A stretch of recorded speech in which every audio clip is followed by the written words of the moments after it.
ഈ ഇളക്കിക്കൊണ്ടിരിക്കുന്ന ഈ ഒരു ഐറ്റം ഉണ്ടല്ലോ, ഇതൊരു അടാറ് ടേസ്റ്റ് തന്നെയായിരുന്നു കേട്ടോ. അപ്പോൾ ഇതിന് ഇത്രയും ടേസ്റ്റ് വരുന്ന ഞാനിത് ഉണ്ടാക്കാൻ തുടങ്ങിയപ്പം ഒരിക്കലും ചിന്തിച്ചതേ അല്ല.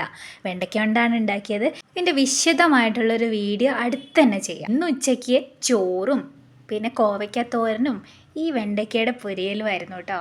അപ്പം വീട്ടിൽ ഒരുപാട് പേര് കഴിക്കാനൊക്കെ കൂടെ ഉണ്ടെങ്കിൽ ഒരുപാട് വിഭവങ്ങളൊക്കെ വിളമ്പി അവരെയൊക്കെ വയറും മനസ്സും തൃപ്തിപ്പെടുത്തുന്നത് ഒരു വല്ലാത്തൊരു സന്തോഷം തരുന്നൊരു കാര്യം തന്നെയാണ് അല്ലേ.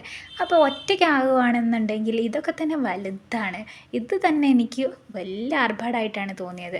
അതിൽ ഈ വെണ്ടയ്ക്കപ്പൊരിയിൽ മാത്രം മതിയായിരുന്നു ചോറുണ്ണാൻ. അത്രയ്ക്കും ടേസ്റ്റ് ഉണ്ടായിരുന്നു. പക്ഷേ ഇത് എൻ്റെ ഒരു പരീക്ഷണം തന്നെയായിരുന്നു കേട്ടോ. സംഭവം എന്തായാലും പൊളിച്ചു. അത്രയ്ക്കും ടേസ്റ്റ് ഉണ്ട്. ഉറപ്പായിട്ട് ഇതിൻ്റെ വീഡിയോ ചെയ്യണമെന്നാണ് വിചാരിക്കുന്നത്.